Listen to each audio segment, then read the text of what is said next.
has been moving very swiftly for lovely Alice Blair in her first week in New York. Deeply interested in her work as personal secretary to attractive Richard Newman, president of the Newman Publishing Company, Alice sees the chance of furthering her career and paying off the family debts in Middletown. So far, only one immediate obstacle confronts her: how to convince her uncle, Andy Strong, and his maiden sister, Matilda, that a small apartment in town is an absolute necessity for her. Alice, seated at her desk in the small private office, lets her eyes wander to the window and out over the city of her dreams. Yes, Mr. Newman? Miss Blair, will you... Have you been seeing things again? Seeing things. Well, I was all set to give you a very businesslike order. I ring the buzzer, and what happens? You come in with that look of a little girl on your face. And so, I want to know what you've been up to. I was looking out the window. On company time? Well, I just finished the first set of papers you gave me and was waiting for you to ring. It wasn't more than a minute. Did you see anything interesting? The street and all the people. And you find it just as exciting as ever, huh? Yes. They aren't just people. I see stories behind them all. I wonder who they are and where they're going. Don't you ever do that? No, I can't say that I do, but if it's as stimulating as you seem to find it, I'd be willing to learn. Sit down, Miss Blair. Thank you. Well, I've hardly had a chance to talk with you since you started in. We've been rather rushed, haven't we? Oh, I've liked it, though. Everyone working at top speed. It's like a great machine, and I like to feel that I'm part of it. Well, you very definitely are. You've taken hold nicely. I'm more than satisfied. Thank you, and thank you for telling me. Are you finding the work a bit hard at first? No, not yet. Well, you can't say I didn't warn you about the hours. It'll be worse tonight than last night. Oh, that's all right. I'm enjoying it. Well, I think you're in the mood to just about enjoy anything that happens, aren't you? How do you like the apartment? What apartment? Well, I thought Miss Price said you were taking her place over by the river. Well, I looked at it, Mr. Newman, but... Didn't you like it? She always spoke so highly of it. Oh, I loved it, but... Well, I told you I was staying with my uncle over in Brooklyn. And your maiden aunt, yes, I remember every word. Don't they approve? Uncle Andy does, or at least he sees why it would be better for me to be close by, but especially when there's so much late work. And your aunt? Well, maybe we can win her over. We're going to try. You and Uncle Andy are partners, is that it? Oh, he's a darling. I mean, he's really a wonderful person. I'd like very much to meet him, I'm sure. He's coming into the office to meet me, maybe tomorrow. He said he wanted to look over the... Oh, you mean you're to meet and then look at the apartment? Yes, I think we'll do that, too, but... But what he really wants to do is look over the Newman Publishing Company, right? Oh, you mustn't get the wrong idea I'm about not. them, Mr. Newman. It's just because they feel responsible for me. Well, that's not very hard to understand. So do I, you know. You feel responsible for me? But why? Well, didn't I give you your first tip for a job in the big city? Didn't I start you out on your all-important career? Yes, you did. And I won't forget it either. You gave me the tip and then the job. And I told Uncle Andy how marvelous you worked to me. Wait a minute. Hold on there now. Better be careful how you talk. Uncle Andy and I may turn into bitter rivals. You'd hardly want that, would you?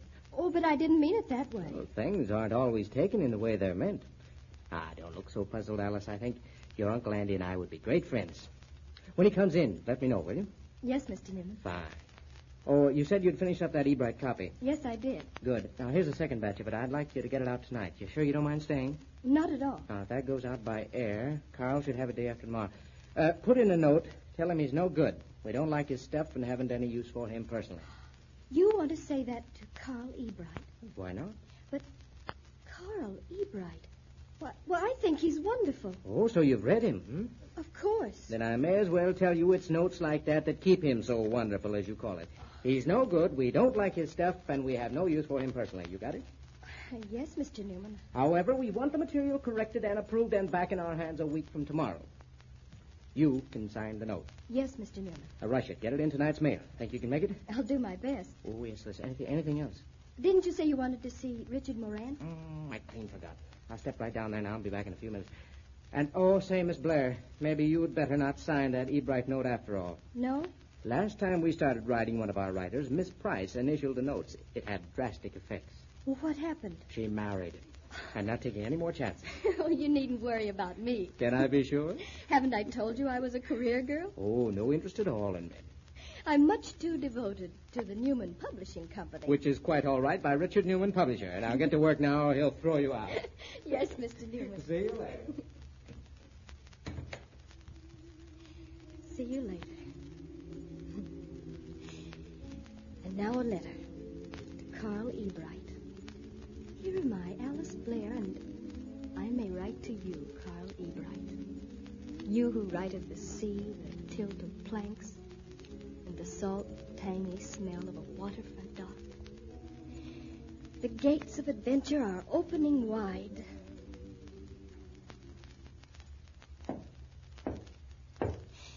Yes? What was that? It came from Mr. Newman's office. But he went out. Miss Morell's gone. Is it the cleaning woman?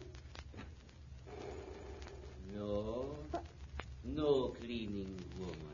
Who are you? How did you get into Mr. Newman's office? There are ways. Well, what do you want? And who are you? You ask me who I am? You. Who are you? Why, Mr. Newman's secretary, if that means anything to you. Oh, so. You are new, my little one. Yes, that does mean something to me. You are to enter my life. I don't know what you're talking about. No?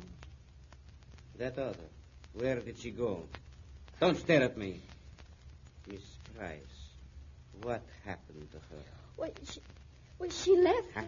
It was I who sent her away. Miss Price left to be married. And now, Richard Newman, I can get to him. What do you mean? You can get to him. Where is he now? I don't know. He is coming back, yes? No, he isn't coming back. So, he leaves you here alone. Yes, I'm all alone. He isn't coming back. And you are not afraid, my pretty. No, I'm not afraid of anything. Then you are the one. The one? For what? To help me with a plan. We must get Newman. I don't know what you're talking about. I want you to go. Yes, now I will go. Now, with you, I have the courage. What are you talking about? Who are you? Who I am is of nothing.